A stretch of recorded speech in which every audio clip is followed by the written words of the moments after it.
ಎಲ್ಲರಿಗೂ ನಮಸ್ಕಾರ. Welcome back to my channel. Quinoa ಅಂತ ನಿಮಗೆಲ್ಲ ಕೇಳಿರ್ತೀರ, ಎಲ್ಲರಿಗೂ ಗೊತ್ತೂ ಇರುತ್ತೆ. Quinoa best substitute of rice ಅಂತ ಹೇಳ್ಬೋದು, due to its high fibre, minerals and vitamins. ಕೀನ್ವಾನ ಕಂಪ್ಲೀಟ್ ಪ್ರೋಟೀನ್ ಅಂತ ಕೂಡ ಕರೀತಾರೆ. ಈಗ ನಾನು ಕೀನ್ವಾ ಕಿಚಡಿ ಹೇಗೆ ಮಾಡೋದು ಅಂತ ತೋರಿಸ್ಕೊಡ್ತಾ ಇದ್ದೀನಿ. ನಾನು ಇಲ್ಲಿ ಒಂದು ಕುಕ್ಕರ್ ತೊಗೊಂಡಿದ್ದೀನಿ. ಅದಕ್ಕೆ ಎಣ್ಣೆ ಹಾಕ್ಕೊಂಡು ಎಣ್ಣೆ ಕಾದ್ಮೇಲೆ ಸಾಸಿವೆ ಜೀರಿಗೆ ಹಾಕ್ತಾ ಇದ್ದೀನಿ.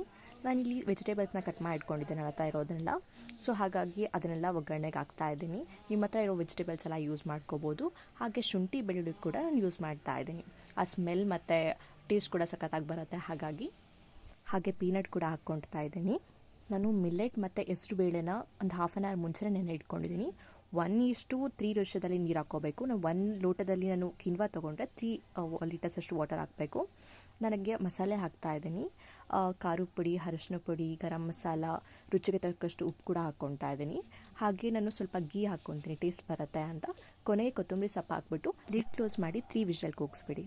ಸ್ಟೀಮ್ ಹೋದ್ಮೇಲೆ ನೀವು ಓಪನ್ ಮಾಡಿದರೆ ನಿಮಗೆ ರುಚಿಯಾಗಿರುವಂಥ ಕೀನ್ವಾ ಕಿಚಡಿ ರೆಡಿ ಆಗುತ್ತೆ. ಇಟ್ಸ್ ಹೆಲ್ತಿಗೆ ಒಳ್ಳೇದು ಕೂಡ. ಈ ಆರೋಗ್ಯಕರವಾಗಿರುವಂಥ ಕೀನ್ವಾ ಕಿಚಡಿ ನಿಮಗೂ ಇಷ್ಟ ಆಗಿದೆ ಅಂತ ಭಾವಿಸ್ತೀನಿ. ನೀವು ಟ್ರೈ ಮಾಡಿ. ಹಾಗೆ ನನ್ನ ಚಾನಲ್ನ ಪ್ಲೀಸ್ ಸಬ್ಸ್ಕ್ರೈಬ್ ಮಾಡಿ. ಈ ವಿಡಿಯೋನ ಲೈಕ್ ಮಾಡಿ, ಶೇರ್ ಮಾಡಿ. ಈ ವಿಡಿಯೋ ನೋಡಿದ್ದಕ್ಕೆ ಎಲ್ಲರಿಗೂ ಧನ್ಯವಾದಗಳು.